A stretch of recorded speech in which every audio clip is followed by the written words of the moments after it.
तो मूवी की शुरुआत होती है एक सुनसान इलाके से गुजरती हुई एक ट्रेन से। इस ट्रेन में है द इनफेमस हेलबॉय, जो कि अपनी पार्टनर बॉबी और एक व्यक्ति के साथ अपना एक शिपमेंट ट्रांसफर करने जा रहा होता है। और आगे जाने से पहले एक बेसिक सा प्लॉट जान लेते हैं। तो हेलबॉय नाम से ही आपको समझ में आ रहा होगा कि एक डिमोनिक एंटिटी है ये, लेकिन ये इविल नहीं है। हेलबॉय एक ऐसा कैरेक्टर है जिसको कई लोग एंटी हीरो मानेंगे, कई लोग हीरो मानेंगे, जिसके ताल्लुकात हेल, विचेस और डेविल से है। साथ ही साथ इस यूनिवर्स में हेलबॉय को सब जानते हैं और सुपर नेचुरल यहाँ यूनिवर्स है। तो witches, demons, demonic entities, devil और बहुत सारी पैरानॉर्मल चीजें एग्जिस्ट करती हैं। यानी कि ये एक ऐसी दुनिया है जहाँ पर ये डीमंस वगैरह का होना आम बात थी। और ऑब्वियस सी बात है कि ये धरती है और अगर पैरानॉर्मल चीजें एग्जिस्ट करती हैं तो उनसे डील करता है, उसके लिए है BPRD, bureau for paranormal research and defence, जो कि इन्हीं चीजों से डील करता है, उन्हें एलिमिनेट करता है और प्रिवेंट भी करता है। और हेलबॉय, बॉबी और वो जो व्यक्ति है इसी का हिस्सा है। अब हेलबॉय के बारे में जानते हैं तो उसकी मदर का नाम था सैरा, जो की एक विच हुआ करती थी। और ये बात करीबन सन 1500 की है, जिसको एक डीमन अज़ेज़ल से एक बच्चा पैदा होता है जिसका नाम था हेलबॉय, जो की हेल से होकर पर आया था, जिसको आर्मी ने संभाला था। जहां से उसकी लाइफ आगे बढ़ती है, जो कि एक बड़ी और काफी इंटरेस्टिंग खुद में ही कहानी है। तो अगर आपको ये वाली कहानी पसंद आती है तो आप मुझको बताना, मैं इसके ओरिजिनल वाले मूवीज को भी लेकर आऊंगा, जो कि ट्रस्ट मी काफी इंटरेस्टिंग है देखने में। Anyways, coming back to the movie, हमने बॉबी का नाम भी लिया था। तो बॉबी जो है वो भी BPRD में काम करती है, जहाँ पर उसका डिपार्टमेंट रिसर्च से जुड़ा हुआ है। मतलब कि हेलबॉय एक तरह से फील्ड पर्सन है, वहीं बॉबी जो है वो डेस्क पर्सन है।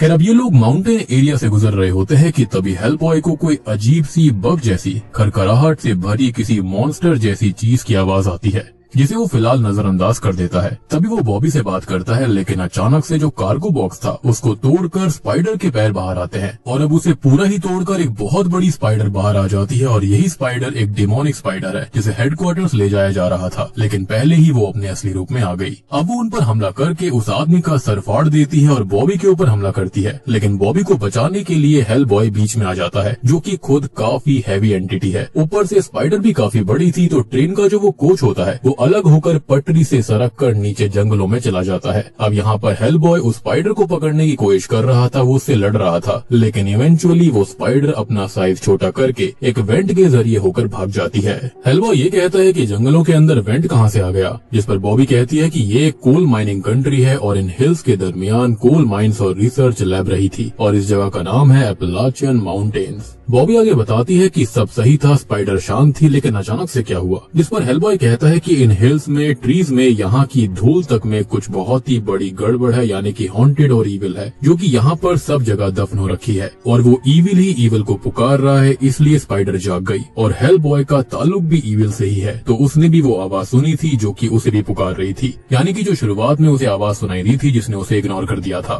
खैर, वो लोग अब यहाँ से वापस नहीं जा सकते और आगे कैसे जाना है उन्हें सही आइडिया नहीं था, तो वो लोग बस्ती तक जाने लगते हैं। और तभी हेलबॉय बॉबी से ये कह देता है कि उसने कभी भी फील्ड वर्क नहीं किया है, तो अब आगे जो कुछ भी जैसा भी होगा वो उसके लिए तैयार रहे। खैर, ये लोग आगे बढ़ते हैं और चलते चलते बस्ती तक आ जाते हैं, जहाँ पर उनको एक ओल्ड लेडी दिखाई देती है जिनसे वो हेल्प मांगते हैं और वो उन्हें फोन कॉल करवाने अंदर ले जाती है। यहाँ पर उन्हें एक बच्चा दिखाई देता है जिसके माता पिता उसे यहाँ पर लाए हैं और वो बच्चा पूरी तरह से पैरालाइज्ड होता है, जो कि एक मसल तक मूव नहीं कर पा रहा था। और हेलबॉय कहता है कि इसे डॉक्टर के पास ले जाना चाहिए, जिस पर उसके माता पिता कहते हैं कि डॉक्टर कुछ नहीं कर सकता क्योंकि उसे कर्ज किया गया है, और अगर मूवी की भाषा में कहें तो उसे विचिड करा गया है, यानी कि उसके ऊपर विच ने स्पेल कास्ट या फिर हमला किया था। वो ओल्ड लेडी आगे कहती है कि ये बच्चा कोरा फिशर को परेशान करता था, उसके घर पर पत्थर फेंका करता, इसलिए कोरा ने उसके साथ ये किया। लेकिन तभी वहाँ पर टॉम नाम का एक और लोकल आ जाता है, जो कि लगभग 1 से 2 डेकेड्स बाद यहाँ वापस आया है। वो बचपन में ही यहाँ से चला गया था और वो वापस लौट गया, जो कि पहले तो एक बालों का गुच्छा दिखाता है जो कि उसे बाहर ही मिला था, जिसे देखते ही हेलबॉय ये कहता है कि ये एक विच बॉल है और ये क्या है हमें आगे पता चल जाएगा, लेकिन इससे ही उस लड़के की ये हालत हुई है।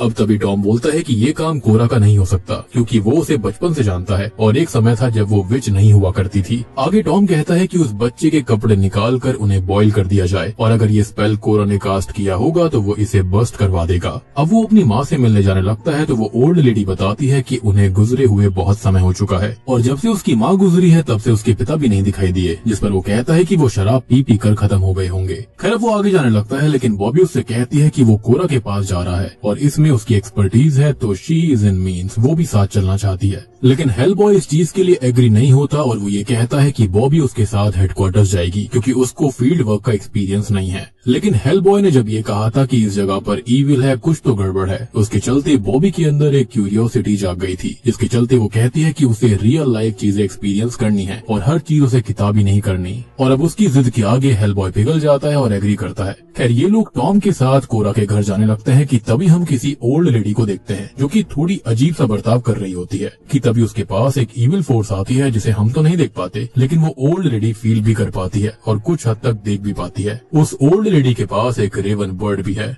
Damn this raven bird again.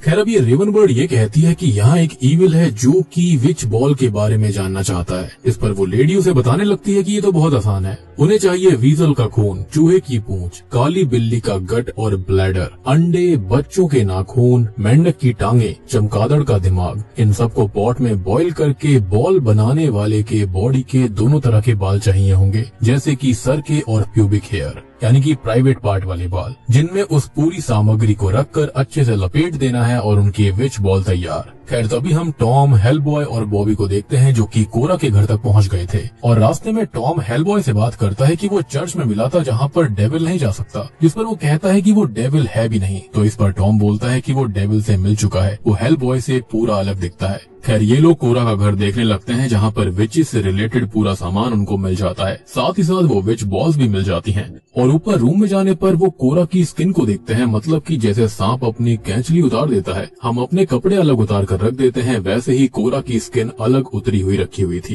कोरा यहाँ पर तो नहीं होती तो टॉम कहता है कि वो बाहर घूमने गई होगी तो हमें वेट करना पड़ेगा, इसलिए वो लोग कोरा का वहीं इंतजार करने लगते हैं। बात करते हैं कि ये जो डीमन है जिसने कोरा को विच बनाया वो एक पैरासाइट की तरह काम करता है और वो विच पर और विच उन पर फीड करती है। तभी हेलबॉय बताता है कि उसकी माँ भी एक विची हुआ करती थी जिनसे वो कभी नहीं मिला, ना ही कभी मिलना चाहता है। साथ ही साथ उसे विचेस के बारे में बहुत कुछ पता है जो वो चाहता है कि पता नहीं होना चाहिए था। तभी टॉम अपने बारे में बताता है कि जब वो छोटा था तब वो डेविल से मिला था, तब उसे एल्फी नाम की एक विच भी मिली थी जिसने उसे विचक्राफ्ट के बारे में बताया, सिखाया और लालच दिया कि इससे उसकी जिंदगी बदल जाएगी, उसके पास में शक्ति आ जाएंगी जिससे वो जो चाहे कर सकता है। अब एक रिचुअल के दौरान उसने एक काली बिल्ली को उबाल दिया जिसकी हड्डियां बाहर आई थी और यहाँ हड्डियों को साफ करते करते कोई एक हड्डी उसके हाथ में रहेगी जब वो डेविल का सामना करेगा और वो हड्डी उसकी लकी बोन कहलाएगी और तब वो डेविल से डील कर पाएगा। अब टॉम उस कैट की हड्डियों को एक एक करके साफ करता है और अचानक से उसे डेविल मिलता है जिसे कुछ लोग कहते हैं मिस्टर ऑनसेल्म और बाकी सब कहते हैं द क्रूक्ड मैन। तो यहाँ पर जो क्रूक्ड मैन है ना वो खुद डेविल नहीं है बल्कि एक पावरफुल एंटिटी है जो कि यहाँ पर सदियों पहले यूरोप के अंदर आया था, जिसने कि दोनों वर्ल्ड वॉर लड़े थे और फिर वो मारा गया। लेकिन ज्यादा अमीर लोगों के लिए हेवन में कोई जगह नहीं होती, इसलिए वो धरती पर वापस आया और डेविल के काम करने लगा जिसमें उसे डेविल के लिए सोल्स इकट्ठी करनी रहती हैं। टॉम उससे डर कर भागता है और वो बोन भी फेंक देता है और वो बोन हमेशा घूम फिर कर उसके पास वापस आ जाती थी और एक वक्त पर वो वॉर में भी लड़ा था लेकिन उसे खरोच तक नहीं आई क्योंकि उसके पास वो लकी बोन थी जो कि आज भी उसके पास है क्योंकि वो इसे फेंक ही नहीं पाता। हालांकि ये जो बोन है वो किसी की जान ले सकती है, कुछ भी अनर्थ कर सकती है, लेकिन उसने आज तक इसका इस्तेमाल नहीं किया। अब ये सब बातें चली रही होती है कि तभी अचानक से उन्हें कुछ आवाज आती है और वो ऊपर जाकर देखते हैं तो वहाँ पर एक रकून आता है जो कि कोरा की स्किन के अंदर चला जाता है और ये रकून ही असल में कोरा होती है जो कि अपनी स्किन को वापस पहन लेती है। लेकिन उसे इससे बहुत तकलीफ हो रही थी, वो चीखने लगती है, चिल्लाने लगती है क्योंकि वो ये करना नहीं चाहती और टॉम उसको संभालता है।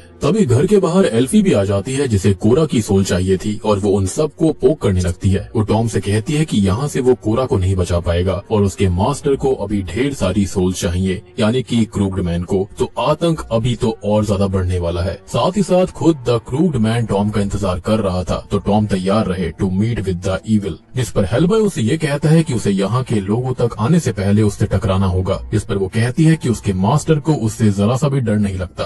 खैर अब एल्फी वहाँ से हवा में उड़ते हुए जाने लगती है लेकिन जाते जाते वो टॉम को घोड़ा देते हुए जाती है तो ये उसके मास्टर ने टॉम को गिफ्ट किया है। और ये गिफ्ट क्यों? तो ये हॉर्स असल में उसके ही पिता हैं जिन्हें वो अब तक ऐसे परेशान कर रही थी, यानी कि वो पीकर खत्म नहीं हुए थे, वो घोड़े में परिवर्तित कर दिए गए थे जिनको ये टॉर्चर कर रही थी। और अब वो टॉम से कुछ बात करके अपना दम तोड़ देते हैं। टॉम कहता है कि उन्हें उसके पिता को बैरी करना होगा, तो उन्हें हिल्स को पार करके चर्च तक जाना चाहिए जहाँ पर रेवरेंड वॉट्स मिलेंगे। लेकिन दिक्कत ये थी कि आगे उन्हें क्रूड मैन भी मिलने वाला था। तो अब यहाँ पर क्या होगा किसी को भी नहीं पता। खैर अब रात को सभी सो जाते हैं और हेलबॉय को अचानक से कुछ विजन्स आने लगते हैं, जिसके अंदर वो किसी लेडी और एक रेवन बर्ड को देख रहा था। साथ ही साथ वो लेडी आग में जलने लगती है। खैर अगले दिन वो लोग अब टॉम के पिता को बैरी करने चर्च की तरफ जाने लगते हैं और बॉबी कोरा से बात करती है कि ये स्पेल्स कास्ट कैसे होते हैं, जिस पर वो कहती है कि उसने तो अपनी सोल बेची थी तो उससे उसे आसानी होती है, लेकिन इन स्पेल्स को पावर देने के लिए वो अपने अंदर की सबसे ज्यादा सैडेस्ट थिंग के पार्ट को चैनलाइज करती है। और बॉबी ये सब ना जाने क्योंकि उसके लिए भी उसे खतरा महसूस हो रहा था। अब आगे जाने पर हेलबॉय को फिर से वही अजीब आवाज सुनाई देती है और वो देखता है कि कोरा गायब हो चुकी है। जिसे हेलबॉय ढूंढने लगता है तो उस पर एक डिमोनिक स्नेक हमला कर रहा था जो कि उसे बाइट करके खत्म कर देता है। और हेलबॉय उस स्नेक को भी मारता है, लेकिन मारने से पहले वो स्नेक उसे बाइट कर चुका था। तो अब हेलबॉय भी कुछ वक्त के लिए कोरा के साथ आफ्टर लाइफ में जाता है, जहाँ पर वो एक लेडी को देखता है जो कि तड़प रही थी, टॉर्चर को झेल रही थी। और कोरा बताती है कि यही हेलबॉय की मदर सैरा है। उस लेडी के पास अब एक बहुत बड़ी रेवन बर्ड आती है, जिससे वो लेडी रहम की भीख मांगती है कि उसने अपनी सोल बेची, बहुत बुरे काम किए, लेकिन अपने पापों को उसने भोग लिया है, तो अब वो उसे आजाद कर दे ताकि वो ईश्वर के पास जा पाए। लेकिन वो रेवन बर्ड जो कि असल में डेविल है, क्योंकि डेविल अलग अलग रूप रखकर सबके सामने आता है और उसे असलियत में कोई देख नहीं सकता। तो डेविल उससे ये कहता है कि अभी वो मुक्त नहीं होगी, अब तो उसे सबसे बड़ा काम करना है, उसे उसके मोस्ट इविल बेटे को जन्म देना है। और ये सुनकर वो लेडी और टूट जाती है, क्योंकि ये सबसे बड़ा पाप होगा जिसकी सबसे बड़ी कीमत उसे चुकानी होगी। और बताने की जरूरत नहीं है कि वो मोस्ट इविल बेटा असल में हेलबॉय है, जिसका जन्म हुआ किसी और ही मकसद से था, लेकिन अब उसकी रूह और कर्म अलग हो चुके थे।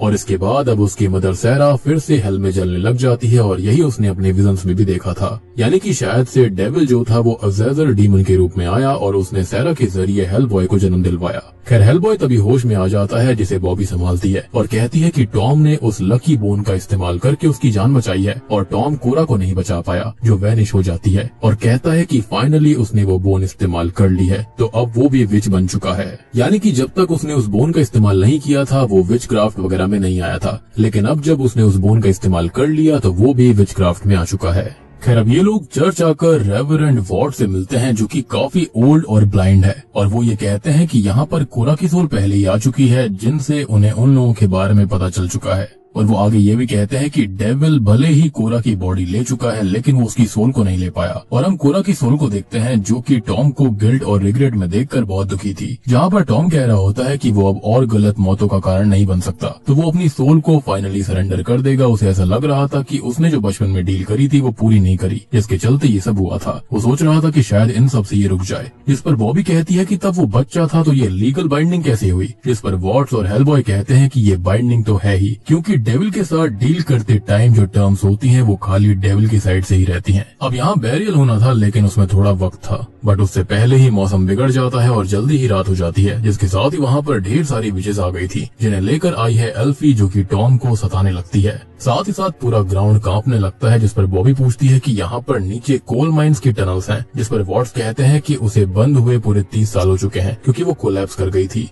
और 100 लोग नीचे दबकर मारे गए थे। और ये ग्राउंड उसी माइन के ऊपर है जहाँ पर सभी जिंदा दफन हो चुके थे। अब ये सब तो चर्च के अंदर थे, यानी कि गॉड के घर के अंदर, और बाकी जो विचेस थी वो बाहर होती हैं, क्योंकि वो वहाँ पर तो नहीं आ सकती थी। तो एल्फी टॉम को बहला फुसला कर बाहर लेकर आती है, और अब तभी द क्रूक्ड मैन वहाँ पर आता है, जो कि टॉम से वो लकी बोन लेने लगता है, लेकिन हेलबॉय टॉम को रोक देता है। तभी क्रूक्ड मैन उससे कहता है कि वो चाहे तो हेलबॉय से भी डील कर सकता है और बदले में उसे उसकी माँ की सैरा की मुक्ति और सुकून मिल जाएगा। लेकिन हेलबॉय जानता था कि ये होना नामुमकिन है, उसकी माँ ने जो किया था वो तो उसको भोगना ही पड़ेगा, और वो डील को रिजेक्ट कर देता है। तो अब द क्रूक्ड मैन अपनी शक्तियों से उसे सरियों से स्टैब कर देता है और बॉबी उसे चर्च के अंदर लेकर जाती है। अब एल्फी टॉम के दिमाग से खेलने की कोशिश करती है, उसे परेशान करती है, पोक करती है। वहीं द क्रूक्ड मैन वॉर्ड से बात करता है कि उसके लिए भी उसके पास एक डील है, वो उसे उस बोन को दे दे तो वो उसे उसकी जवानी और आंखें दोनों वापस दे सकता है, और वो उसको दे भी देता है। लेकिन वॉर्ड उससे डील मना कर देता है और गॉड से प्रे करने लगता है कि उसे ये डेविल के दिए हुए गिफ्ट नहीं चाहिए और गॉड उन्हें वापस ले ले।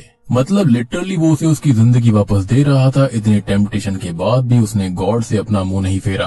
अब तभी यहाँ विचेस में से वो जो ओल्ड लेडी होती है जिससे हमने विच बॉल बनाना सीखा था, वो ये कहती है कि यहाँ पर एबिगेल नाम की एक लेडी भी दफन हो रखी है जिसने अपने 2 हस्बैंड्स को मारा था। और अब द क्रूक्ड मैन का सही दिमाग चलता है कि वो और उसके फॉलोअर्स चर्च ग्राउंड में नहीं जा सकते, तो जो पहले से ही ग्राउंड के अंदर है उन्हें तो आगे भेजा जा सकता है। तो अब यहाँ पर वो दफन सभी सिनर्स को अंदर भेजता है। साथ ही साथ टॉम के पिता भी एक सिनर ही थे, तो उनका गोश्त भी अंदर जाकर हमला कर देता है। अब हेलबॉय अपने शरीर में फंसे हुए सरियों को बॉबी की मदद से निकालकर उन सभी से लड़ने लगता है, लेकिन ये काफी नहीं था। तो वॉर्ड्स जिसको गॉड ने पहले जैसा कर दिया था, वो टॉम की लकी बोन का इस्तेमाल करता है और उसे एक शॉवल के ऊपर होली क्रॉस बनाकर उसे पावर कर देता है, जिससे कि हेलबॉय सभी गोस्ट को तो खत्म कर देता है, साथ ही साथ क्रूक्ड मैन पर भी हमला कर देता है, जिससे एक बहुत बड़ा धमाका होता है। अब यहाँ से हेलबॉय सीधा अगले दिन जागता है, जहाँ वो नोटिस करता है कि द क्रूक्ड मैन एक रिवन का रूप लेकर यहाँ से अपने घर भाग चुका है। तो वो टॉम से कहता है कि उन्हें उसे आज ही मारना होगा क्योंकि अभी वो कमजोर है, और तब तक बॉबी यहीं वॉर्ड्स के साथ रहे। और हेलबॉय यहाँ पर बॉबी के लिए बहुत ही परेशान है क्योंकि वो उसको चाहता था। वो और टॉम द क्रूक्ड मैन के घर आते हैं, जहाँ पर उन्हें अलग अलग चीजें हॉन्ट करती हैं। तभी बॉबी को एहसास होता है कि यहाँ नीचे कोल माइंस हैं और उनसे ही द क्रूक्ड मैन को पावर्स मिल रही हैं, तो उन्हें माइन को ही खत्म करना पड़ेगा। जिस पर वॉर्ड्स कहता है कि वो डायनामाइट से सब कुछ उड़ा देगी, जिस पर वो कहती है कि नहीं, डायनामाइट से नहीं बल्कि स्पेल से सब कुछ खत्म करेगी वो। खैर वो दोनों ही नीचे माइन में जाते हैं और ये माइन ही असल में हेल और अर्थ के बीच का डोरवे होता है, जिसे सील करने उसके ऊपर चर्च बनाई गई थी। यहाँ द क्रूक्ड मैन की इविल रेवंस उन दोनों पर हमला करके वॉर्ड्स को खत्म कर देती है और बॉबी जैसे तैसे बचकर दूर जाती है, तो उसको सामने वही मॉन्स्टर स्पाइडर उसे दिखाई देती है जो कि बचकर भाग गई थी और वो उसकी जान लेने के लिए वहाँ पर घात लगाए बैठी है। यहाँ पर हेलबॉय भी अपने विजन्स में कैद हो गया था और वहीं टॉम पर एल्फी हमला कर देती है, लेकिन वो अपनी लकी बोन से उसे बैनिश कर देता है। अब हेलबॉय को उसके विजन्स में उसकी माँ सैरा मिलती है, जिनसे वो ये कहता है कि वो उनसे नफरत करता है, उन्होंने उसे छोड़ दिया था और उनकी वजह से वो ऐसा मॉन्स्टर बना है। लेकिन सैरा उससे बस ये कहती है कि वो उसकी तकलीफ को खत्म करके उसे इस जहन्नुम से आजाद करवा दे, और वो यहाँ पर चीजें और नहीं झेल सकती और ना चाहते हुए भी वो उन्हें शूट करने के लिए रेडी हो गया था। अब यहाँ बॉबी अब प्रेयर्स करने लगती है और उसके हिसाब से कहें तो स्पेल कास्ट करने लगती है, और वो अपनी फैमिली में हुई मौतें और उसकी माँ का दूर जाना उसके लिए सबसे सैडेस्ट पार्ट होता है, जिससे कि वो स्पेल को पावर अप करके उस स्पाइडर को हरा देती है। और यही सेम चीज उसे कोरा ने भी एक्सप्लेन करी थी। लेकिन ऑब्वियस सी बात है कि कोरा के लिए ये स्पेल कास्ट करना आसान था क्योंकि उसने डील करी थी, लेकिन यहाँ पर बॉबी के लिए चीज काफी मुश्किल थी, बट फिर भी वो इसको कर लेती है। एनीवेज अब इसके चलते होता यह है कि हेलबॉय का जो विजन था वो भी टूट गया था और होश में आने पर वो ये नोटिस करता है कि वो असल में खुद को ही शूट कर रहा था, यानी कि क्रूक्ड मैन उससे ये करवा रहा था। अब ऐसे ही बॉबी ने दोनों को बचा लिया। अब यहाँ बॉबी उस स्पाइडर को, जो कि अब छोटा हो चुका था, वो उसे एक जार में रखकर यहाँ से निकलने लगती है, और अल्टीमेटली उनका मेन मकसद शुरुआत में यही था, उन्हें हेडक्वार्टर में उसी स्पाइडर को लेकर जाना था। वहीं हेलबॉय को द क्रूक्ड मैन मिलता है जो कि अपनी पावर्स को रिगेन कर चुका था, और वो बड़ी ही आसानी से हेलबॉय को पीटने लगता है, उसकी जान लेने पर आ जाता है। लेकिन तभी टॉम उस पर कोरा की बनाई हुई विच बॉल फेंक देता है, जिससे कि क्रूक्ड मैन तड़पकर कमजोर हो जाता है। और मैं यहाँ पर आपको याद दिलाना चाहूंगा कि वो डेविल नहीं था, इसलिए उसकी शक्ति उस लेवल पर नहीं थी, और हर इविल की तरह वो कोरा और हेलबॉय की मदर के बारे में गलत बातें करने लगता है, जिस पर हेलबॉय उसे शूट कर खत्म कर देता है, और उसका सर फटने से ढेर सारे सिक्के बाहर आते हैं जो कि असल में सोल्स थी, मतलब कि उसने अभी तक 10,000 सोल्स कलेक्ट करके रखी थी। अब इन सोल्स में से एक सोल टॉम की भी होती है जो कि उसे वापस मिल जाती है, यानी कि जो डील स्टार्टिंग में बचपन में करी थी उससे उसकी सोल उसे वापस मिल गई। खैर अब ये लोग यहाँ से वापस जाने लगते हैं, जिन्हें एल्फी मिलती है जो कि अब अपनी असली एज में आ गई थी, क्योंकि वो ओल्ड हो चुकी थी, क्योंकि द क्रूक्ड मैन भी अब खत्म हो चुका है और शायद से उसकी डील भी ऑफ हो गई, और टॉम उससे अपना बदला लेने के लिए उसे हॉर्स बना देता है, जैसा कि उसने उसके पिता के साथ किया था। तभी हेलबॉय टॉम से भी बात करता है कि शायद उस लकी बोन में कभी कुछ था ही नहीं, असली शक्ति टॉम के अंदर है, जिससे द क्रूक्ड मैन भी डरता था, और इसलिए ही शायद से वो उससे डील करना चाहता था, वो एक्सेप्ट करवाना चाहता था। खैर अब ये दोनों ही चर्च आ जाते हैं, जिन्हें बॉबी मिलती है जो कि अब ठीक थी, और हेलबॉय इससे काफी शांत होता है। तभी वो वॉर्ड्स को देखकर कहती है कि टनल में उन्होंने उसका साथ दिया था, लेकिन वॉर्ड्स अब नहीं रहे, मतलब कि बॉबी के अंदर भी एक पावर या फिर ब्लेसिंग अब आ चुकी है, अदरवाइज कोई ऐसे ही स्पेल को कास्ट नहीं कर सकता। अब वो दोनों ही यहाँ से